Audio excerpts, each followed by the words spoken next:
Hey kids, welcome back to Sports Frenzy 2.0. This will hit on August 5th as we tape on the 4th. I'm the Conquistador Dave Height. Along with the maestro, Kevin Crane. And I have to warn you now, the heart monitor has been removed from the studio and the maestro is a little bit fired up, so there is no longer the calm, collective individual you had last week. Expect the firebrand that you've come to know and love. Dave, I don't understand what you're talking about. I love everybody and everything. I love everybody and everything. Right. As you will find out here as we kick off with Major League Baseball and recapping some of the big trades with our teams, the devastation of the Maestro's team. So, would you like to begin lamenting? The only thing that I will say about what happened with the Cubs tear down is I don't understand why you help out the Yankees. Why do you trade them Anthony Rizzo and pay the rest of his salary for 2021? That makes no sense to me whatsoever. None whatsoever. Whereas with Chris Bryant, you trade Chris Bryant to the Giants. They took on the rest of his salary. Kimbrel, the White Sox, took the rest of that on. Yep. Now, Baez, we paid that too. Stupid beyond belief. That was dumb. Stupid beyond belief. That was absolutely stupid on Hoyer's part to give the money away to have them take the players to make the trade. I know the Red Sox were in play for Rizzo. I know they were. You can't tell me you couldn't have played the Yankees and the Red Sox against each other a little bit more to get more back not pay Rizzo's contract. See, now, Jed, being the magnanimous individual that he is from an interview I heard, he wanted to do right by the players. He knows Rizzo's family's from the New York area, so he tried to get a deal where he would be comfortable there. He sent Baez to play with his buddy Lindor. Right. And Bryant's family is back out on the West Coast in the San Francisco area. I know that too. Yep. But still, you do not pay these teams to take the player. They are supposed to want the players to help put them over the top. They pay you. You don't pay them. This is where this whole episode, segment 1, segment 2, segment 3, is all going to go because the heart monitor, as the Conquistador said, is off. And I am mad and I am pissed off. Don't pay the Yankees. They got enough damn money. Don't pay the Mets. They've got enough damn money. Why are you kissing these guys' ass? Yes, I love them all. They were part of the 2016 championship team. I will never deny the fact that even though I have said Chris Bryant should have been gone 2 years ago, that's fine. Heart goes out to him. Heart goes out to Rizzo. Heart goes out to Baez. Even Craig Kimbrel, who actually, in the last year of his deal, somehow showed up and started to look like the all-star closer we thought we were getting 2 years ago. We'll talk about that another day. I would like to thank the Conquistadors team, the White Sox, for actually giving us the best deal of all the ones we got. Yeah. Because we got Nick Madrigal, who next year should be our starting second baseman. Yep. And you got a reliever in Cody Hoyer. Yeah. What we gave up for Kimbrel. Right. So I was not thrilled with losing Madrigal, but we made an earlier deal with the Indians to get their starting second baseman, Cesar Hernandez, who still has a few years on the deal. And Hernandez plays great defense. He's got real pop in his bat, which Madrigal doesn't. Madrigal's more contact. Hernandez is a switch hitter, which helps. I love Madrigal, scrappy 300 hitter. I know why they did it with Hernandez for a couple years. I'm okay with it in the overall grand scheme of things. And like I said, you guys gave us the fairest deal of anybody. Yeah, and that was the second deal we made, the Sox and Cubs made. Started off with Ryan Tepera that we got as a reliever from you guys for another left-hander from the minors, Bailey Horn. But who you I have, know you nothing have about. not. You guys, we were driving back Saturday night from our concert. Check out our weekend edition for our review of our Warrant concert. Actually, it wasn't him who was the problem Saturday night. He got into a little bit of trouble with the first batter and pitched his way out of it. So that was lamenting for nothing. Okay. He just blew his debut. I thought he was a pretty good relief pitcher for the Cubs, and I was sad to see him go. But again, we'll see. It gives us some depth back there, which we needed. I told you, with all these moves, with all these deals the Cubs made, I better see at least 3 of these guys, Madrigal not included, because he should be. He is a ready-made second baseman day one in 2022. Yeah. There better be 3 other players out of all these trades on the opening day roster playing well, ready to go in 2022. You would hope. And I guarantee Ricketts, that tight ass. Oh, he won't pay for any free agents. Did you hear his message to the season ticket holders saying, We know you feel the pain of what we're going through, but rest assured we have the team's best interest at heart and we'll do whatever we can to put a winning team out on the field. Yeah. And still cry poverty. Yeah. Well, and that's the thing. Stop going to the goddamn games, Cubs fans. Stop it. That's the only way you're going to show Ricketts to not pull this shit that we've had happen to us over and over and over again, is you need to stop going to the games. Sit at home and watch it on TV. Drink beer at home. Don't give him $8, $9, $10 for a beer, $7 for a hot dog to watch this minor league team that they've got right now. That's on you. Don't do it. You're also seeing the fallout from the very shaky beginnings of the Marquee Network that they're trying to pay for as well. Which I will not get. I am not on Comcast. I don't want Comcast. I don't want Xfinity. Screw Marquee. So basically, the Cubs lost a diehard fan in me. I have not watched a Cubs game on Marquee in 2 years since the inception of the network. And guess what? That tells you right there, right now, they're failing. Yep. Their lack of program. They were supposed to have all this great programming to fill in. And the last 2 months, having been out to eat a few times, TV's on in the bars where we were sitting, 3 times a Cubs rain delay. They were showing the same damn show, the top 10 countdown of their greatest catchers. 3 different times, that's what they were running. That shows they don't have anything else going. It's greed. It's all greed. Ricketts will pay for this down the road. I swear to you, he will, because he's already lost me as a fan in terms of viewing. I have watched in the last 2 years 8 Cubs games, 10 Cubs games, maybe.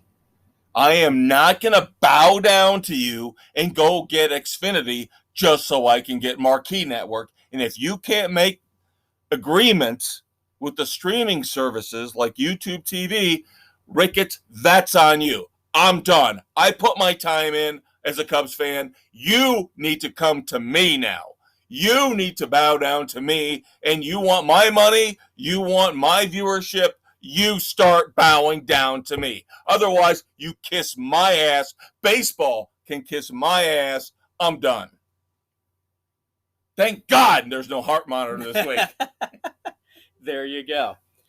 So now the bigger news, the Sox didn't really need to go out and make any big splashes because the week of all the trades, we got Eloy Jimenez back with his bat. Luis Robert, as I mentioned, is rehabbing in AAA Charlotte, so he's on the verge of coming back.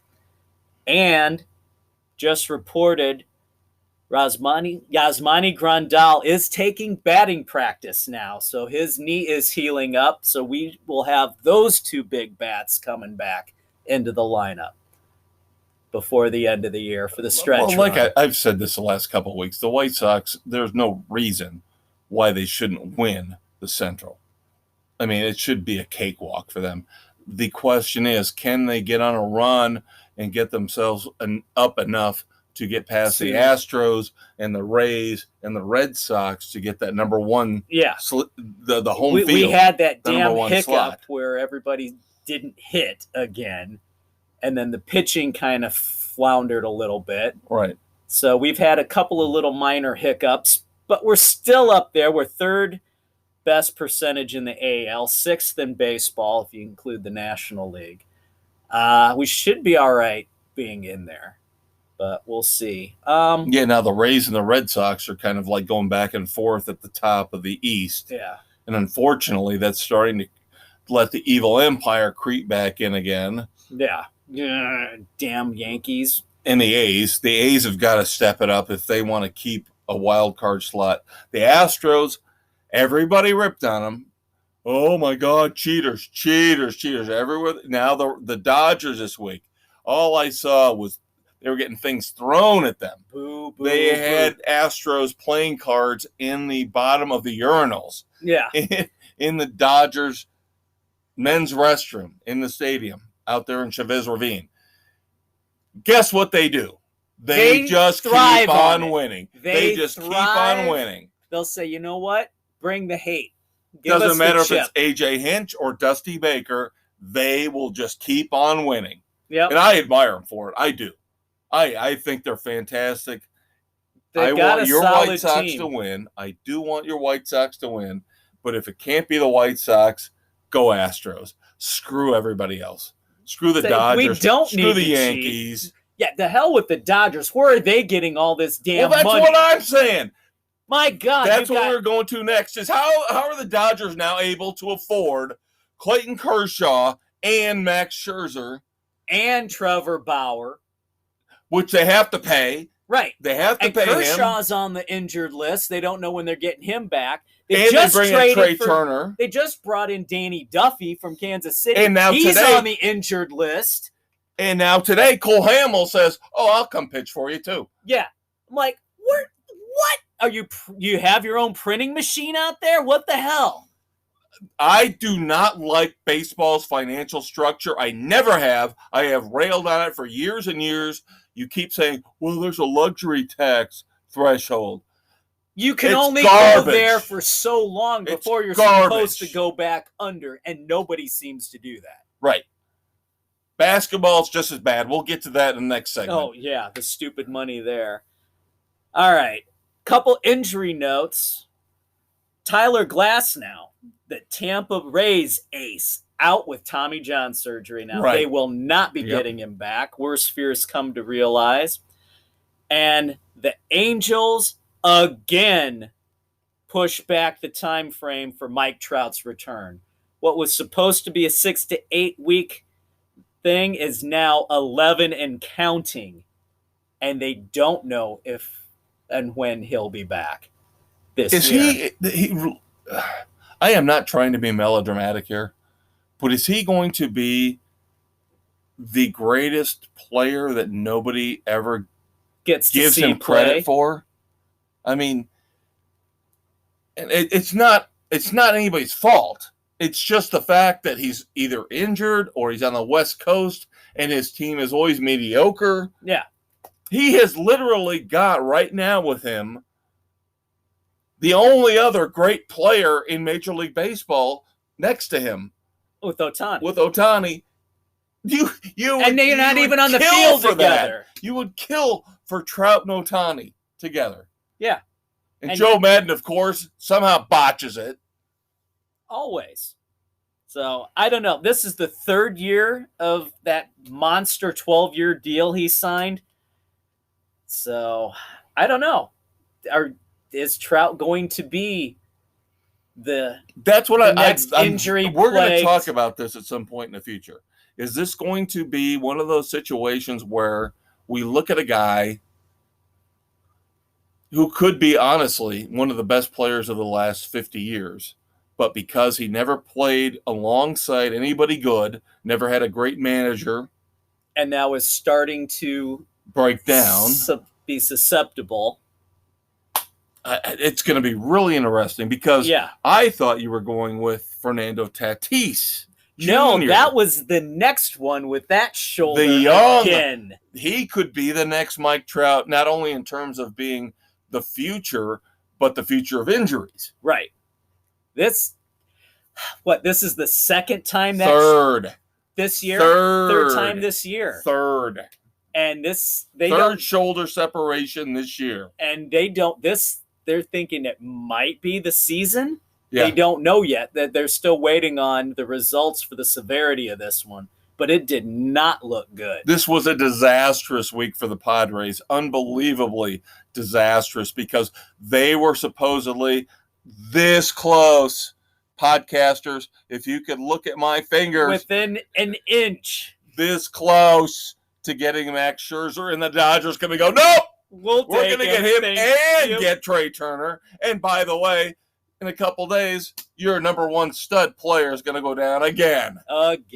That's wow. The Padres are doing everything. I've been rooting for them. I love what they're doing. They're going for it. They're trying to get everything together. They got Darvish. They got Snell. And it just is slipping out of their grasp. Everything they do just kind of falls and crumbles apart just when they don't want it to. Meanwhile, the Dodgers are doing everything they can to reinforce themselves. And then there's the Giants who just keep doing what they do. And again, how the hell are the Giants doing this? That lineup, that team, that pitching staff is not that good. Okay, now they got Chris Bryant. Yippee skippy. They play as a cohesive unit. It's like the Astros. You would think if they still had Bruce Bochy, that would make sense. Because I love Bruce Bochy. Bruce Bochy is one of the greatest managers of all time. To get almost no credit for what he did. And now they got the guy who likes to soak himself in oil all the time, who couldn't win with Philadelphia. They booted him. Yeah. Who knows? It's a weird game. And that's the other thing I'm looking forward to is the Phillies. The Phillies are starting to slowly creep up on the Mets because the Mets are starting to choke like they always do. Yeah. Joe Girardi is starting to get his team set up for a run. So, kids, don't be shocked if the Phillies, instead of the Mets, win the East and get in the playoffs.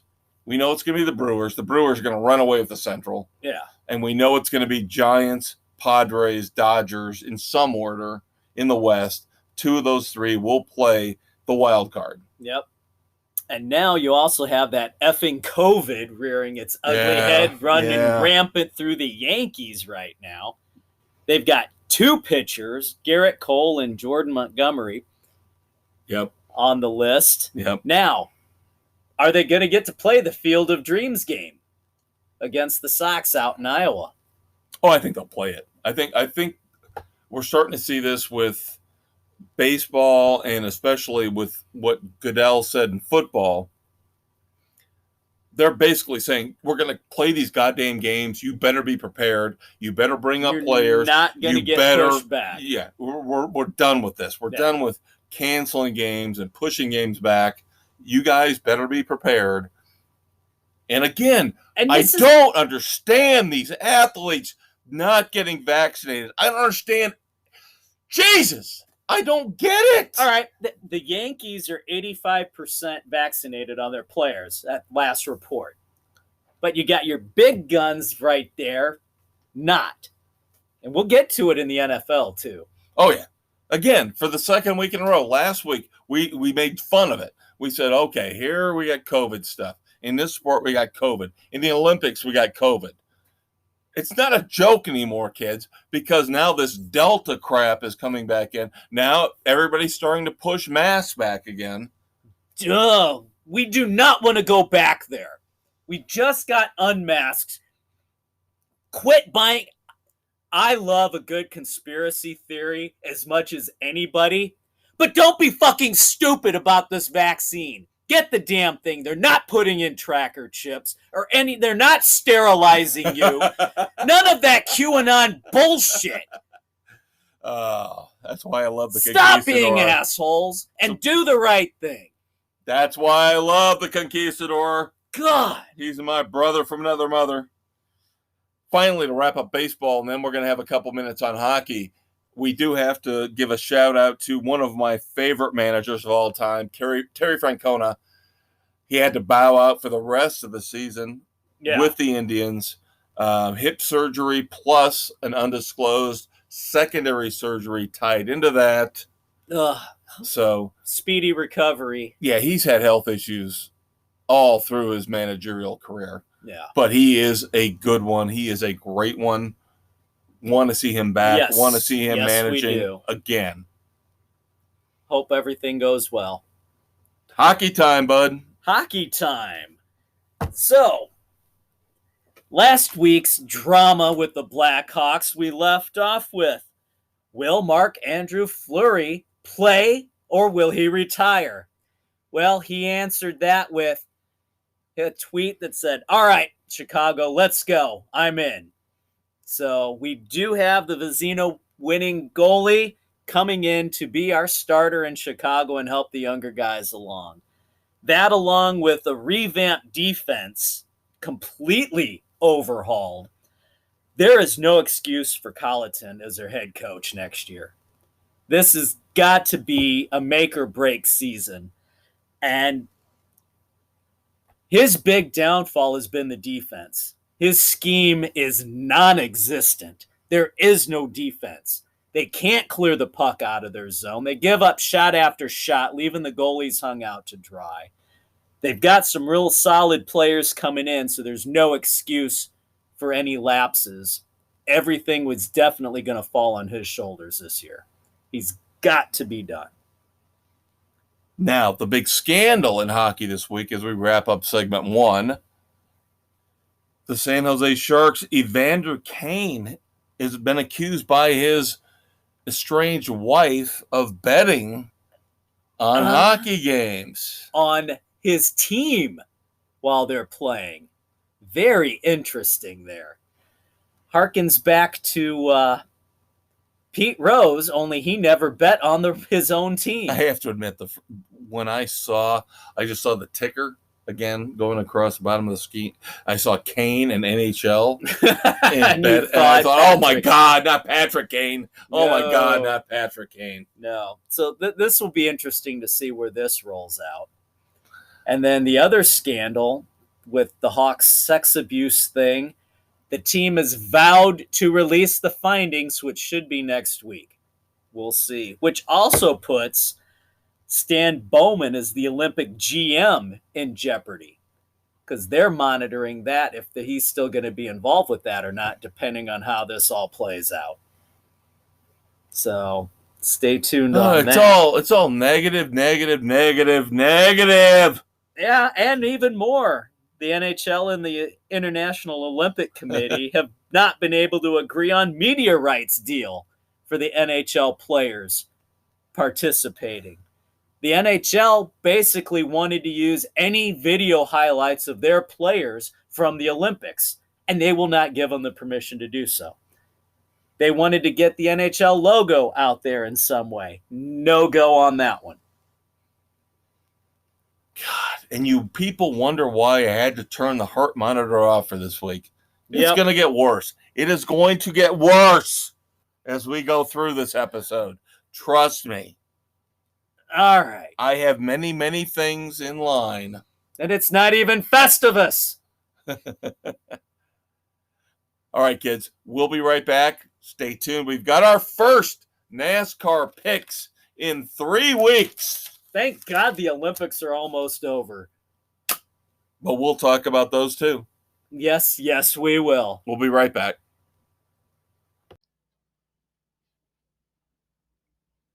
When the mindless zombies at the major sports networks won't leave you alone. When the forces of evil on local sports radio have you cornered. Load up the boomstick known as Sports Frenzy 2.0. Available on Spotify, Anchor, Google, Radio Public, Pocket Cast, Breaker, Apple, Overcast, and CastBox.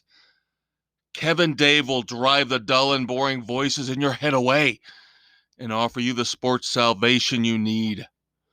New episodes drop every Thursday. And don't forget the weekend edition every Saturday, where the maestro and the conquistador might just review your favorite horror flick. Sports Frenzy 2.0. It's groovy.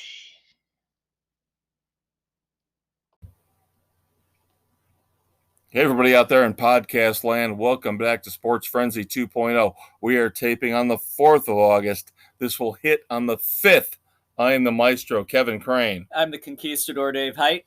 And we have got tons of NBA and NASCAR. Believe it or not, NASCAR news this week. It's back?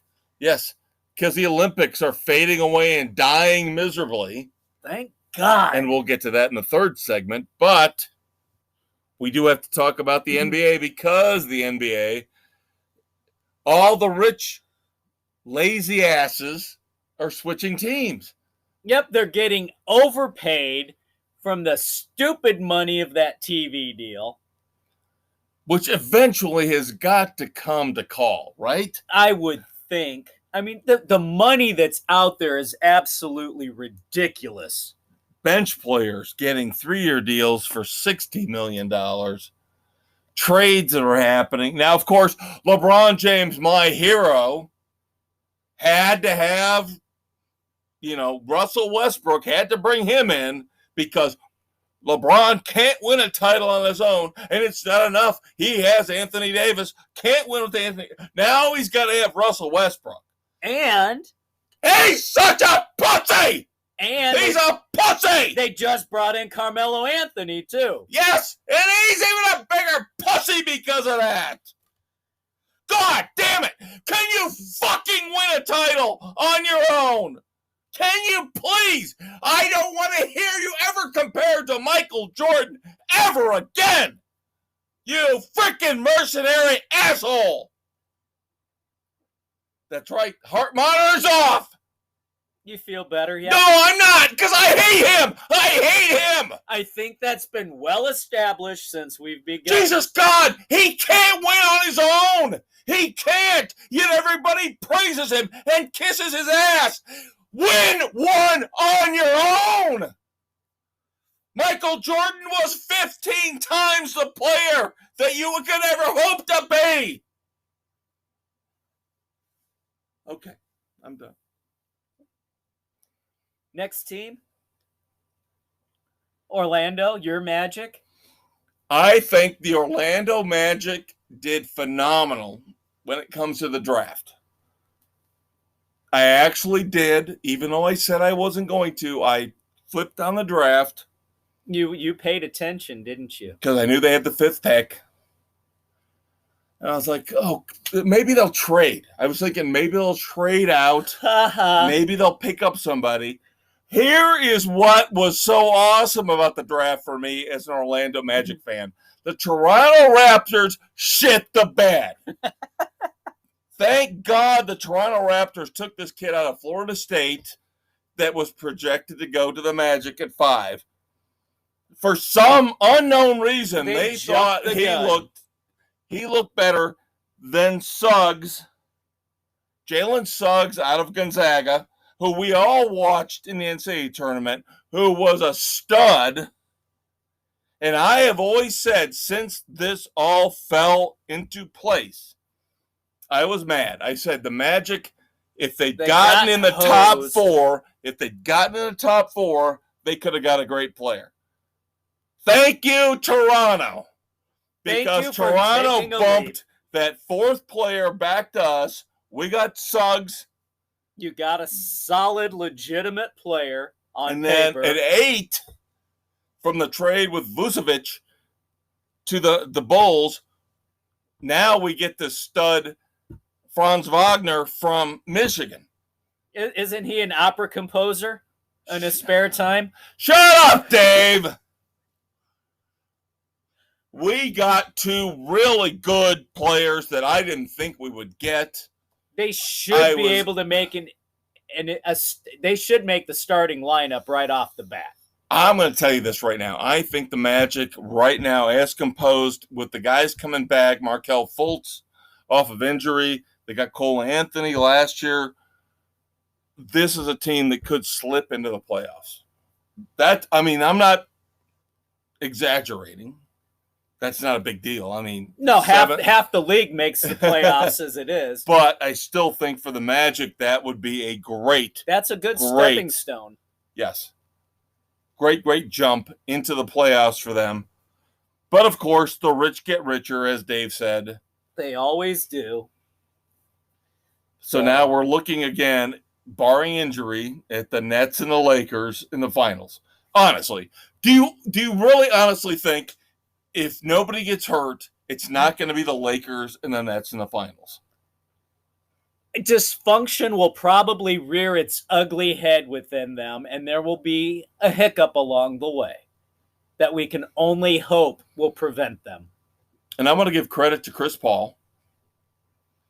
Yes, my God, he opted out of the last year with the Suns. $44 million. And he re-signed with the Suns on a new 4-year deal. Yeah, isn't it amazing? I'm giving a guy credit for opting out of a $44 million 1-year deal to re-sign with a $120 million 4-year deal. Yeah, go figure. But he stayed with his team instead of going elsewhere. That's what I want to say. That's why I'm giving him credit. Is at least he stayed with the Suns. Yeah. And now I think they the have Suns something have to prove and finish. Exactly. Speaking of big money, Steph Curry, oh my God, becomes the only player ever to sign 2 $200 million contracts. That is insane. In the history of the NBA.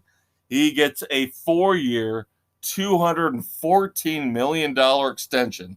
To play a damn game. I will say this. I think the money is stupid. We all know that I think the money is stupid. Anybody with a brain knows the money is stupid. But if anybody in this league deserves the money, it is Steph Curry. He is the one, beyond LeBron James. Screw LeBron. Steph Curry would be the one guy I would pay. Because I have seen unbelievable things from Steph Curry. He is a better player. Sorry, LeBron. He's better than you. He's better. He can hit a shot from half court like it's nothing. Yeah, he is. He's actually a leader. And he doesn't whine. He doesn't cry. He doesn't complain. He just goes out there and plays and guts it out every single goddamn night. With the same damn team. Yes. He leads on the floor. He doesn't walk off the court early if they're getting blown out. Yes. And I hate the coach. I do. I hate Steve Kerr. I think he's a namby-pamby baby.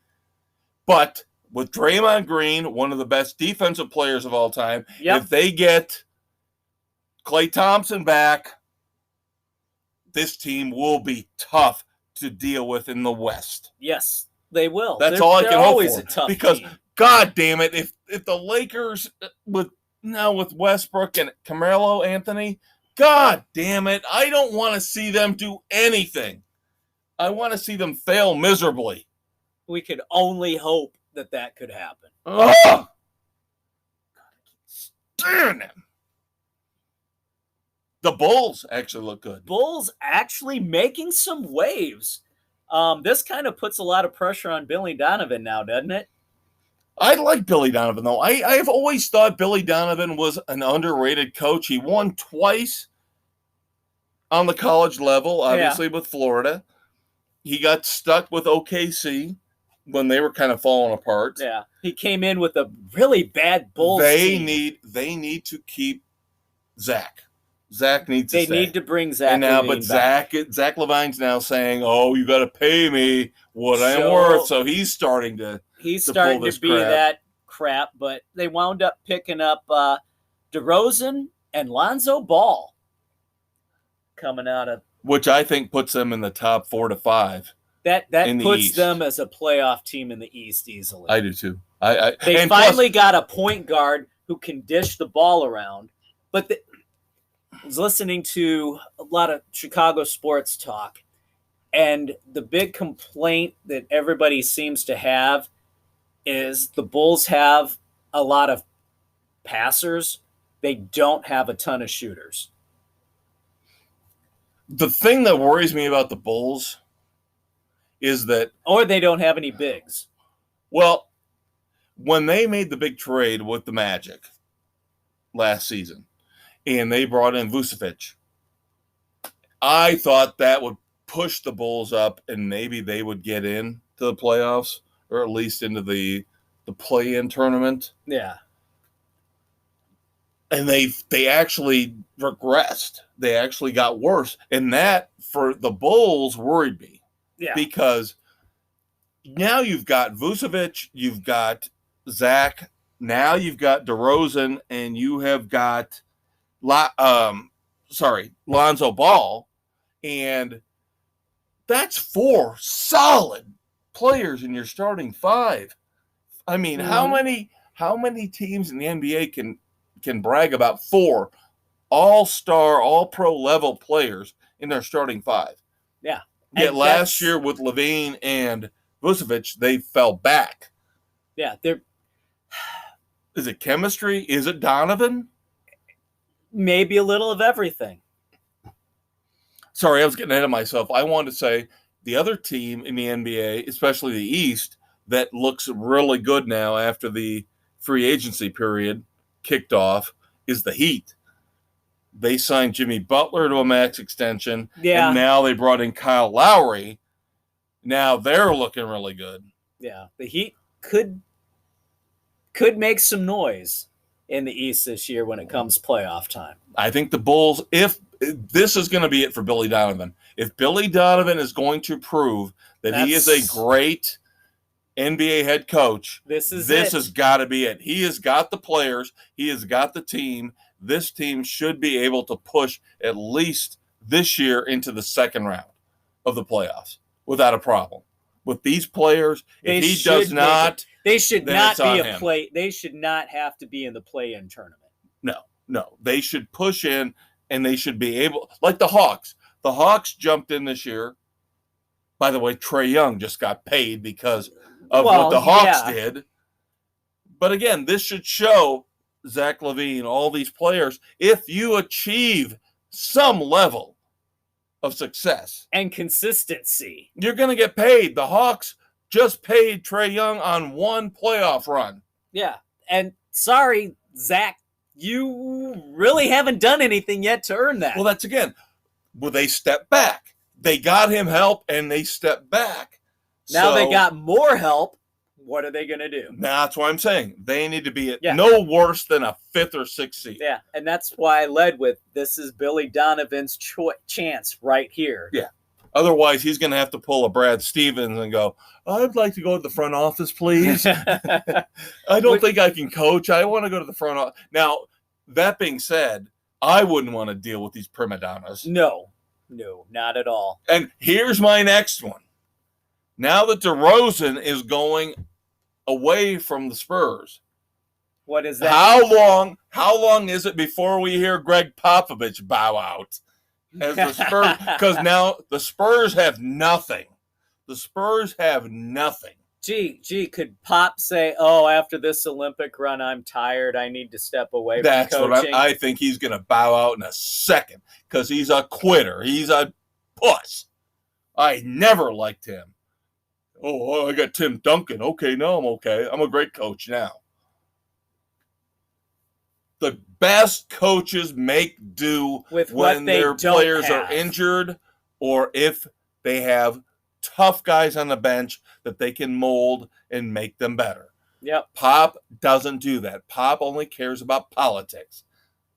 And his starters. He's an idiot. He's just such an idiot. All right, NASCAR's back. NASCAR is back.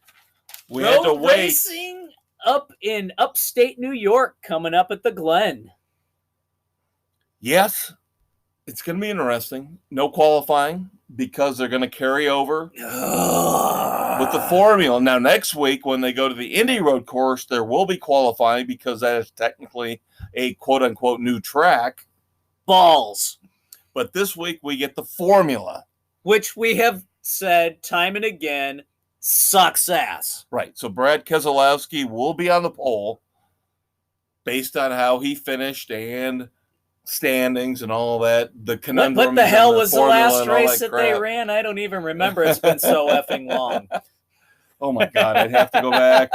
Looking back in our records, we have to go back to Loudon. Oh, yeah. My least favorite track of all time. That being said, the favorites, as always, on a road course are going to be Chase Elliott and Martin Truex Jr. Yep. And if you don't think that's true, you're an idiot. Those two are always going to be the favorites at a road course until somehow they prove us otherwise. Over the last couple years, those have been the guys. Now, that being said, with our picks... Second tier... where it gets interesting. That's where it gets interesting. Yeah. And that's where our picks get interesting because most of us have burned up all of our Chase Elliott picks and Martin Truex. So now, with 4 races to go in the Frenzy Cup, which is what we have as our competition, we're all going to make it. I think we're all going to make it. We're all going to be okay on points. We're okay there with the points. But now it's, can you get a win? And like I said, we've all burned up pretty much all the good drivers. We got 4 to go. Who is going to be the person who can kind of luck into a win? That next little level who can slide in. Because that's an extra 3 points when we set everything back up again for the final 10. I unfortunately have burned up all my Chase Elliott's and all my Martin Truex picks.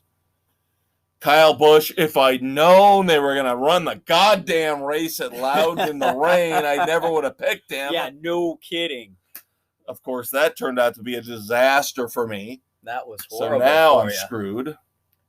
Which I saved a Kyle, so I'm actually going to take him at the Glen. So there you go. The Conquistador is rubbing it in my face. He's got his Kyle Busch left, his dirty Busch. Yep, he's rubbing his dirty Busch in my face. That's right. And he likes it. Aaron and I, the Big Easy and I, are both going with Ryan Blaney. I think this is more of a just try to survive and make some points pick than anything else. Nick is probably the odds-on favorite. Yeah, Nick saved a Chase Elliott. Nick's got Chase. Still waiting on the governor and Mrs. C. Bill is... This tells me all Bill does is look at the stats. Well, Bill does... He looks at Eric Jones and says, oh, Eric Jones has been really great the last couple times at Watkins Glen. You have to look at the fact he's changed teams. Yep. He has not run well this year. Run this year on the courses. Right. But Bill, the Big Blue W, is taking Eric Jones. I am intrigued by the Elder Statesman pick. Yeah, this one is very interesting. I don't know that I would have gone with the road course, but he's run solid. Yes, exactly. He's been Alex Bowman is who we're talking about. Yeah, he's been very solid on the road courses. Yeah, so I don't think it's a bad pick. No, it's more of a points. Again, yeah. Right now, if I like you said, with Nick with the juggler. If I had a Chase Elliott left, I would be throwing that out there. Yeah, we don't have enough picks. We limit 3 picks per driver. And this year, with NASCAR's revamped schedule, with all the road courses, more than 6 road courses involved, that means you can't use all your Chase Elliott's and your Truex's just on the road courses. You're going to have somebody else. Yeah. So that's the conundrum we're running into right now. Yes. So one other little NASCAR tidbit before we move on. Trackhouse Racing continues to fill out their team. So now Ross Chastain will be the number 1 car, joining Daniel Suarez at Trackhouse. Very interesting. A little bit of football news. Don't know that I would have gone there, but whatever. We've talked about this with NASCAR. I just don't know if they're doing the right thing in terms of grooming these guys to come up from the Xfinity Series into the NASCAR Series. I would have thought this would be a natural progression, much more smoother than it is. I agree with you. We'll see. Yes. You've got some solid drivers sitting down there in Xfinity and in the Truck Series. Right. Good news for the Bears, bad news for the Bears. As training camps have opened, we have got the Hall of Fame game coming up here tomorrow night. Does anybody really care about the Hall of Fame game? No, because nobody's going to play because Dak Prescott has got a shoulder issue, so he's out. So I think we're going to see nothing but second or third teamers. Yeah. But you got your practice squad. The Indianapolis Colts are already a dumpster fire, and I'm talking as a Bears fan, and I know what a dumpster fire looks like. Dave knows what a dumpster fire looks like. The Colts are a dumpster fire. And Carson Wentz, foot surgery, out 5 to 12 weeks. They need a starting quarterback. And initially, I thought, oh, thank you, God, the heavens above. This is the perfect chance to get rid of Nick frickin' Foles. You figure we can get a 3rd or 4th round pick for him. And then who has to open his yap? Because he's not screwing his wife and having a 10th kid. So Philip Rivers has got to come out and say, oh, I'm ready to go again. But there is hope, because Rivers said he would be willing to come back late in the season. I did hear that. Yes, I did. Late in the season. I don't think that's going to work for anybody. He's going to have to either come back now or not come back. Nobody's going to bring him back in December. No, nobody's going to bring him back now. I did hear the same thing you heard. He's got to come back now. Yeah. And I still think that Frank Reich, you need Nick Foles. Yes. Don't go with Philip Rivers, goddammit. He can't keep his dick in his pants long enough. He's going to be thinking, he's looking for that tight end screen. He's going to be thinking, oh, I got to have a 10th kid. You know, my sperm, they're swimming. There you go. No, but seriously, the Foles thing was the first thing that popped into my head. And Foles pretty much came out and said he wants to go to Indy. Yes. He goes, I'm going to do whatever I can slinging the ball with the third stringers here. But if I go somewhere, I want to go with a coach that I know. Frank Reich won the Super Bowl with him. There you go. Yeah, and really, I wish Indy will take that contract. Philip Rivers have just shut his mouth and been happy with waited 3 more 75 weeks. Children and just shut up. Weeks. Because now he's given the Colts leverage. Because now the Colts can tell the Bears, oh, well, we can sign Rivers. Yeah, we can bring Philip Rivers back. Bears, do not pay the full deal. Maybe a quarter to a half, but not the full thing. You got to get him off the books. You have to. You got to. You got to get him off the books. We've talked about Ryan Pace might be actually doing everything he can to sabotage this team. But if he has any ounce of acumen, if he wants another damn job anywhere else, you have got to at least get a 4th or 5th round pick for Nick Foles and get him out of town. Yes. Now, the worst part for the Colts, possibly worse than the Carson Wentz deal, is literally within the same week, all-star guard Quentin Nelson goes down with the exact same injury and the exact same injury timeline. Yeah. 5 to 12 weeks. What are you practicing on out there causing these foot injuries? What shoes are you wearing? Right now, this looks like a team that is looking to 2022. Right now, I am sorry, the Colts just look like they're already done for the year. And I'm sorry, but we talked about it when the deal was made, that when Wentz signed with the Colts, we knew he was not going to be a full season quarterback. He never has been. He was overpaid out of Philly. It's always the promise. It's always the potential, you know. He has not shown he was an MVP until he blew his knee out, and after that he's been worthless. But until that point, he was an MVP. And he got paid based on that early performance. That's what I'm saying. Not showing any long-term stuff. But how many teams have we seen that do this?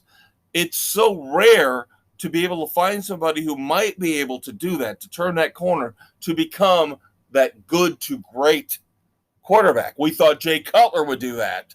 Yeah. Guess what? Bombed screwed beyond belief for the Bears. And now Indy's feeling that pain. Yeah, Carson Wentz now looks like he's going to screw not one but 2 teams. Yep. And then, talking dumpster fires, how about the Giants team brawl?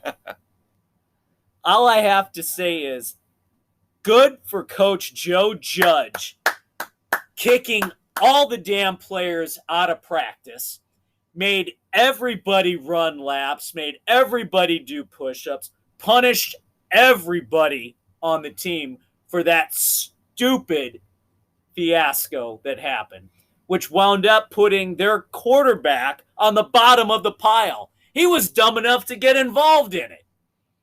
Yeah. And I have not heard anybody say anything bad about Joe Judge now. Joe Judge might be right now the early winner of the preseason. Everybody is like, this is like the new Mike Ditka. This guy will not take crap.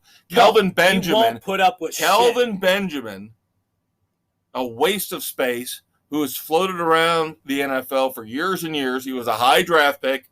He was a good receiver. Showed a lot of coffee potential, but never Panthers. Did anything. And he got booted out of Giants training camp because he was a fat ass. Yeah. And Joe Judge curses too much. He berates the players too much. Good. Maybe you need it, you frickin' panty wastes.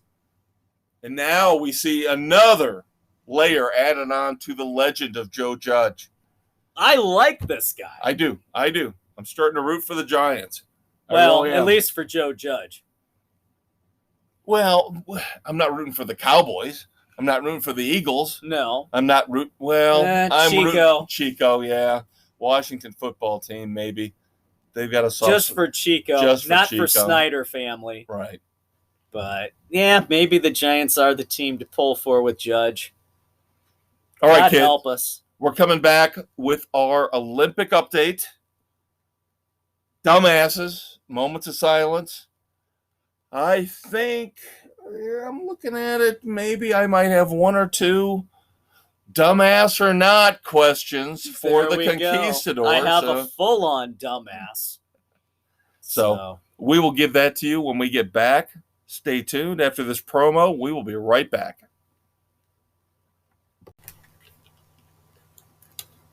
This is Coach K, and after my retirement from college basketball, I plan to become an analyst on Sports Frenzy 2.0 with the Maestro and the Conquistador every Thursday on Spotify, Anchor, Google, Radio Public, Pocket Cast, Breaker, Apple, Overcast, and Castbox. And don't forget to check out our Facebook page. All right, kids, welcome back to this third segment of Sports Frenzy 2.0. Here as we record on August 4th. Going to drop on the 5th. We're going to kick this one off with the NCAA. I'm the Conquistador, Dave Height. I'm the maestro, Kevin Crane. And, we'll start off with some NCAA football here with what we've got going on. Big news from NBC Sports. Notre Dame's first home game will be on the worthless Peacock Network, their streaming service. Of all the streamings I've seen, this is the worst. I've said it before. The lag time trying to make a selection for it to even load. It's awful. And they're pushing this crap. Here we go. We've talked about this, and we've talked about this, and we've talked about this, Conquistador, and we know it's coming. We know it's inevitable. It's a train barreling down the tracks that you can't stop, but I'm done with it. I'm tired of it. I hate it. I'm not even a Notre Dame fan, and I hate this. The fact that you can't watch a game against Toledo without either having Comcast/Xfinity or paying for the premium package. Yeah. This is garbage. And I'm telling you, it's only going to get worse. We talked about this with NASCAR. If NASCAR renews the deal with NBC here in a couple years, you know it's going to go straight to Peacock. Why do we even have network television anymore is my question. Get rid of it. Oh, you have to have your talking heads on the news. You have to have a place for your stupid ass reality shows that nobody watches. I don't get this it. All started, as we've talked about, with ESPN taking over the college football championship. Yep. And that was the first sign of the sports apocalypse. And now it's starting to get worse and worse and worse. And we all knew it was coming. You and I. We've talked about it ad nauseum. We predicted it. But now it's coming to just the regular and NASCAR's games? Next. NASCAR is next. I'm telling you, now that the NBC Sports Network is going away, somehow they're going to figure out next year, even though the deal was initially to air all games or all races on NBC. They're going to find a way to... Or NBCSN. Now NBCSN's gone, so now... well, we've got this platform we can put it on. No, that platform is crap. And the minute NASCAR, a sport like NASCAR, starts to put stuff on pay-per-view, which is basically what it is, they will destroy what little fan base they have left. A guarantee. I won't pay for it. I won't. I will not. Nope. The only reason I would still watch it is because we still have Comcast, but at the prices, you get it. We're looking at cutting out. Right, you get it because you have the whole cable package, but if you dump the cable package... we're looking at dumping the whole cable package and looking at other options because it's getting too frickin' expensive.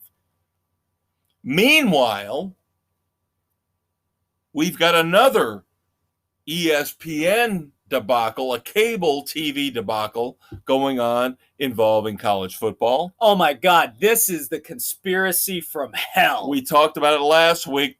The rumblings, the rumors, it's come to fruition. Now the invites are out. Texas and Oklahoma are moving to the SEC. But still a bunch of crap.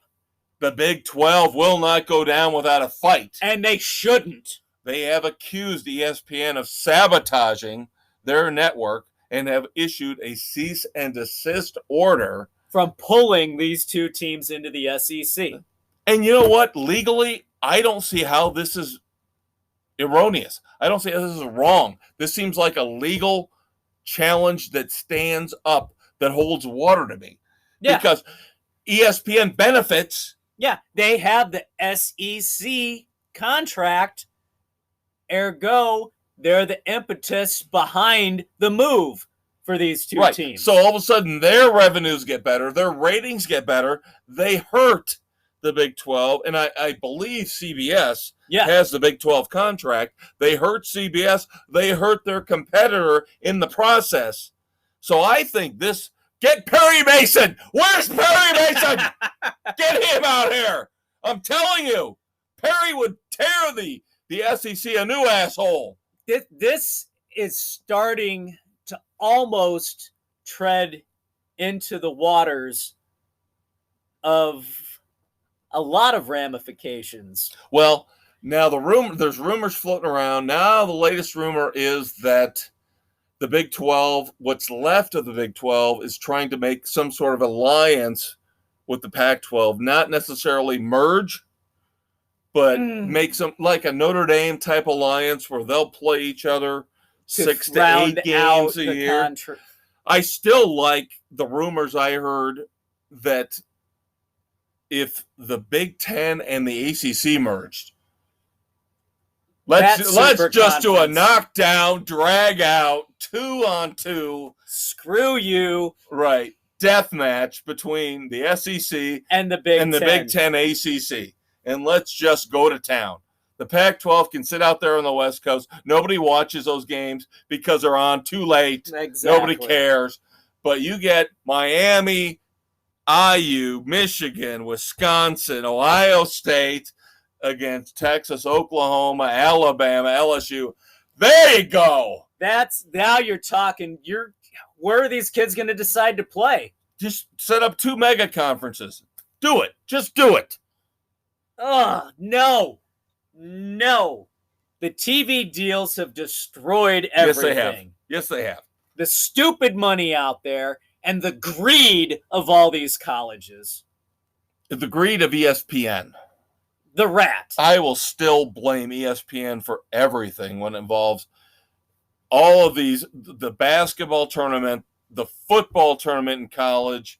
They have been the ones who have shepherded all the let's make as much money as we can, while we can, if we can, how we can. They don't care about the betterment of the sport. No. They don't care about the college athlete. They've destroyed the integrity of everything. And when you've got idiots like Stephen A. Smith on your channel who has the brain cells of a 3-year-old retarded ant speaking for your channel, then that's what you get. This is what Jay Billis. Oh, well, as long as Duke gets in, I'm okay. No, you wound up getting rid of any semi-intelligent sportscaster over the years. Right. And the latest debacle, Maria Taylor finally came to her senses and left ESPN, and now she's going to take over on NBC for some football coverage for Notre Dame and for eventually the NFL. Yeah. Good for her. Good. Get out of that toxic waste dump. That's all I could think of. I turned on ESPN the other night and I saw the Wicked Witch of the West, Rachel Nichols, or the Witch of the East. East. She'd be the East. Yes.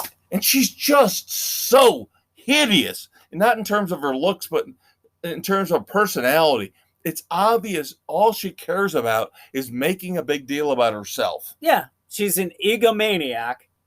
And she needs to just go away. And she's a self-entitled, self-important moron. And, of course, ESPN rewards her and pushes Maria Taylor out the door. Who has a lot more talent. Yes, absolutely. So much more intelligent, actually understands what's going on in the sports world. Yes. Great voice. I mean, I love her voice. And I'm not saying that as a pervo.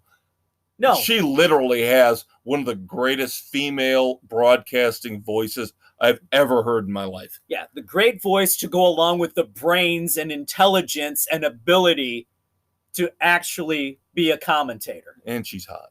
Well, sorry. I didn't mean to say that out loud. That slipped out of my cerebral cortex. I'm sorry. There you go. But she is, honestly, she's a great broadcaster. Literally, I cannot tell you how much I love her voice. She is the greatest female voice I've ever heard. She's got a dark, husky, really she speaks well. She doesn't botch her words. She doesn't overthink things. She's just great. She is. Yeah. And I'm glad she's got success now. She's moving on. Big contract with NBC. Screw Who's Rachel going to Nichols. screw everything I up hope anyway? Rachel Nichols burns in hell with the other witches. There you go. Dump a bottle of water on her next time you see her. Holy water.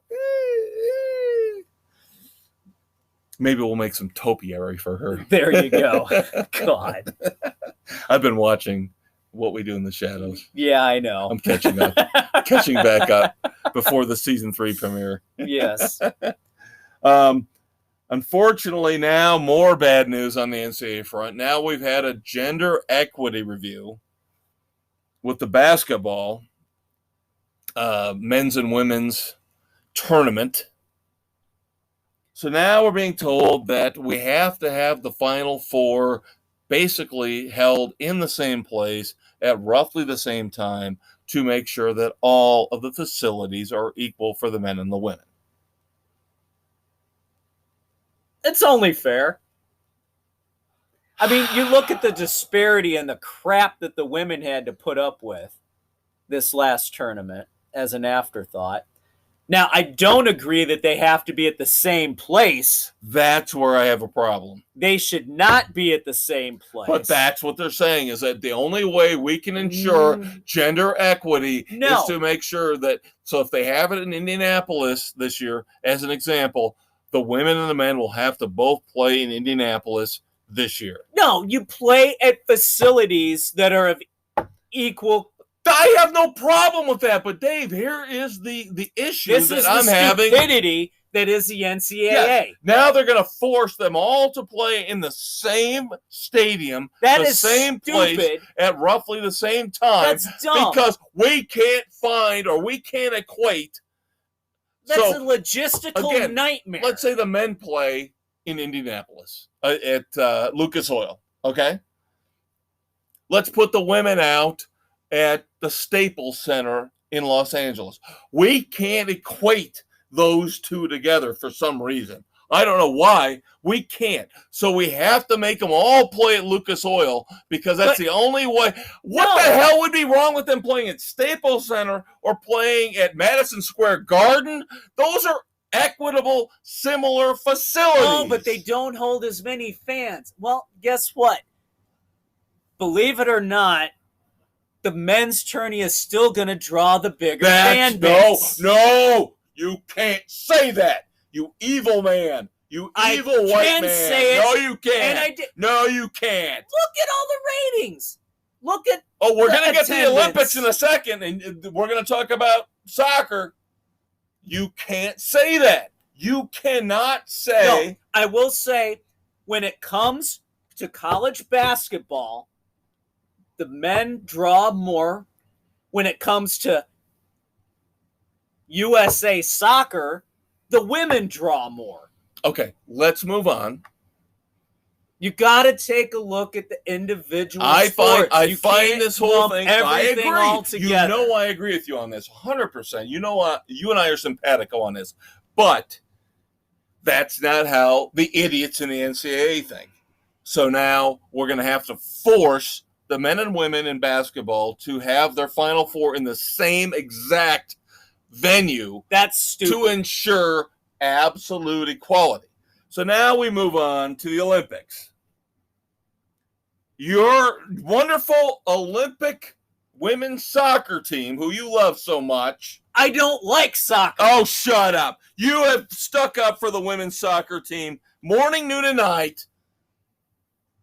I have told you they were a bunch of whiny asses. All they cared about was political statements and a gender equality statement. It's come back to bite them in the ass. What? I don't see a gold medal. Guess what? We have to go back to 2012 before we find a gold medal for these Megan Rapinoe and her purple hair. Hey, Megan, why don't you play soccer and stop giving a crap about political statements? You guys got focused in on everything else but the game. So they lost to Canada 1-0. in a horrible performance. which knocked them out of the gold medal round. Yep. So guess what? At the best, I have not heard the results from the final round, but the best they could do is bronze. They were 5th in 2016.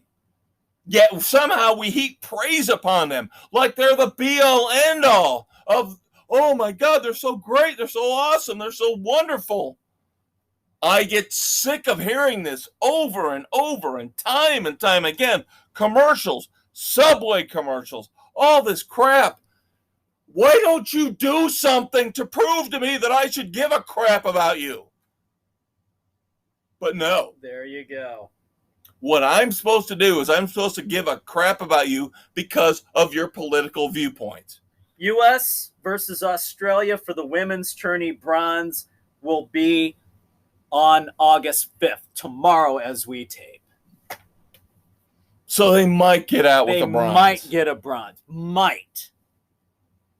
This is your team. This is your team. You stuck up for them. I said they were at one point a dumpster fire of political correctness. I thought they could overcome the stupidity. No. They couldn't. Nope. They reaped. Nope. They reaped what they've sown. Nope. They focused on their own individual issues instead of the collective team. Go do another Subway commercial, Megan. Rapinoe, you go do another Subway commercial and you be happy with that and you take in all that money while you're a failure as a soccer player representing this country. I can't stand this crap. Speaking of crap and this country in the Olympics, I have to give props to Dan Wetzel from Yahoo Sports, who wrote a great article about America having to make themselves look better against the world when it comes to the Olympic medal count. The United States is the only country that tallies the total number of medals won. Every other country in the world, the IOC only count the gold medals for the success, which the gold is what you win. That's what it's all about. America, we have this whole participation trophy issue. Well, guess what, America? We're getting our asses kicked by China, who leads the gold medal count. The United States, I believe, was sitting 3rd in the gold medal count. So, guess what? We're not winning. The total medals do not count. It's all about the gold, baby. And let's say it was reversed. We had the most gold, and China was sitting down and had the most medals, and they were pulling this crap. We would be outraged. Guess what? We're a bunch of namby-pamby morons in this country and need to get in with everybody else. Winning is what counts. God bless the conquistador. Fantastic. Screw your damn participation crap. Which leads me to silver medal is first place loser.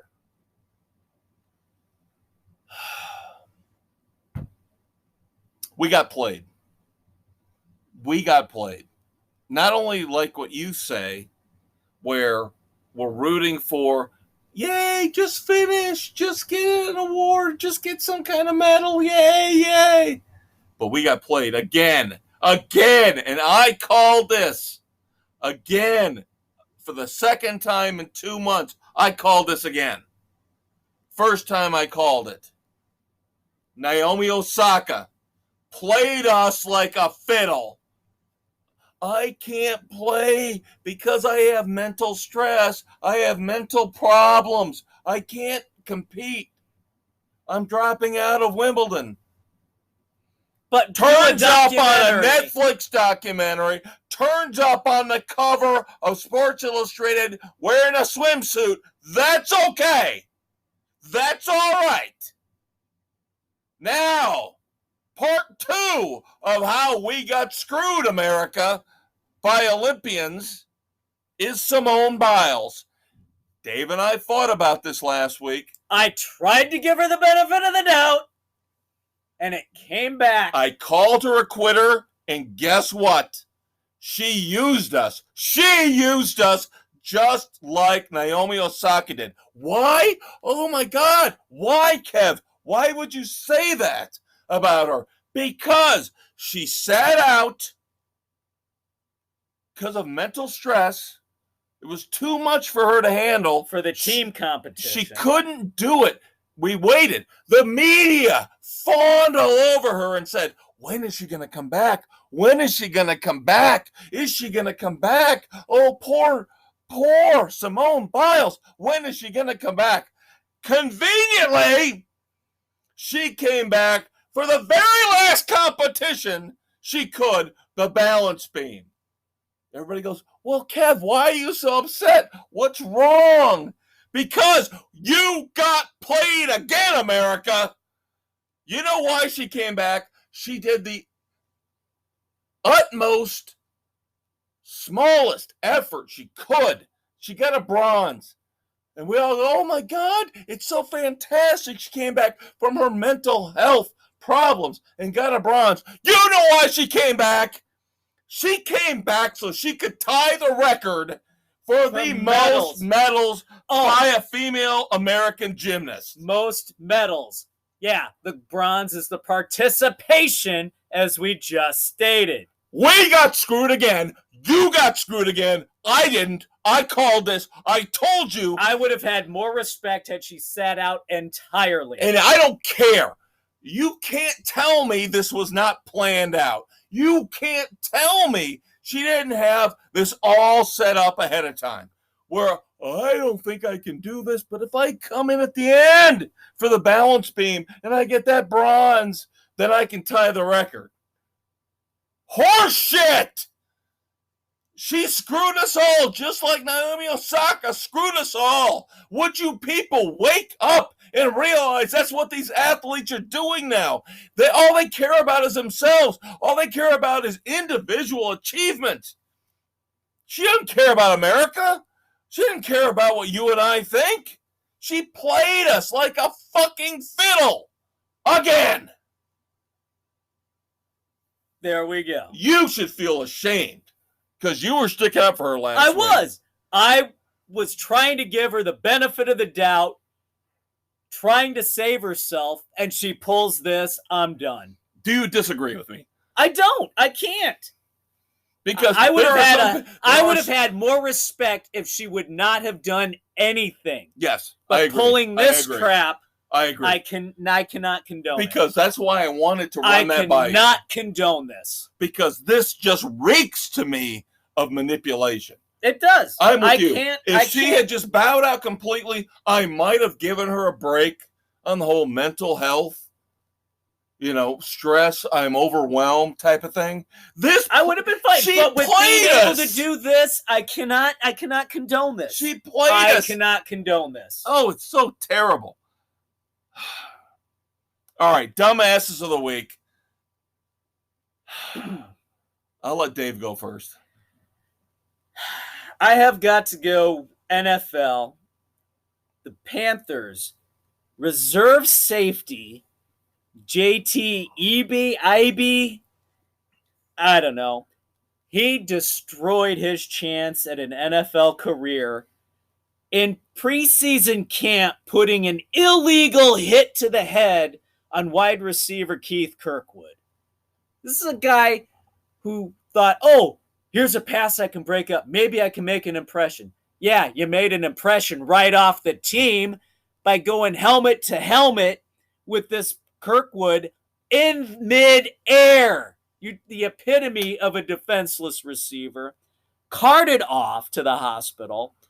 Thankfully, he was released that day with a concussion, but this guy just stupidly ruined any chance at an NFL career. Right. Matt Rule, head coach of the Panthers, along with, as we talked about earlier, Joe Judge. These two guys are trying to make a name for themselves as younger, tougher head coaches. Putting responsibility on the players. And if you got a guy doing this to his own teammate, in preseason drills, you do not want him on your roster. Correct. I absolutely believe. And that's why it always infuriated me going back years and years how Jason Garrett survived as a namby-pamby kind of coach. It would let this kind of... I like these coaches where they see this crap and they say, you don't do that in preseason. You don't hurt your teammate. You don't go after the quarterback. You're done. I don't want you on my team. You're stupid. If you don't get it in preseason, how are you going to get it in the regular season? Exactly. Discipline needs to be there. The final dumbass of the week will be me in terms of calling them out. Yeah. Olympics again. I'm bringing Simone Biles back in, but in addition to her, I am bringing in Raven Saunders. She won the silver in the shot put. She's got purple and green hair, and she did the whole protest thing. She had an X. She did an X with her arms over her head to say that represented the oppressed people in America who never get recognized. That's for us. And of course, in an interview, she said, oh, look at me, look at me. It was all about her. She says, I'm popping because she's got a nose ring. She's got the freaky hair. And, she says, if they want to take the medal for me for doing my protest symbol, let them come try. Here's my problem. Not only all that she deserves dumbass of the week for. But now I'm bringing Simone Biles in, and don't take this the wrong way, people. Please don't. But I find it very convenient that Simone Biles and Raven Saunders both, with controversy nipping at their heels, chasing them down, pull out the whole, oh, well, I had my mother die. I had my aunt die. So that's why I behaved the way I did. That's why things happened the way they did. Excuses. I am not ever going to say anything wrong. God bless you for your aunt passing, for your mom passing. Never will I say anything bad about that. But it's very convenient that this all happens when you're both in the middle of controversy. That's all I'm going to say. It's very convenient that these things happen and you use them as an excuse for the actions that you perpetuate. Yes. All right. I'm the maestro, Kevin Crane. I'm the conquistador, Dave Height. We hope and pray that you will check out the weekend edition because we have got some unbelievable reviews, including our concert review of Warrant. Yep. 30th anniversary of the Cherry Pie album. Which was very cool. Very, very fun. Also, we will review Jolt from Amazon Prime. Kate Beckinsale looks good as a blonde. She looks good as anything. She put her in a parka. She still looks good. I don't care. Naked, 10 layers of clothes, she's looking good. So, we hope you join us for that. That will hit this coming Saturday. Rate us. Leave us a comment.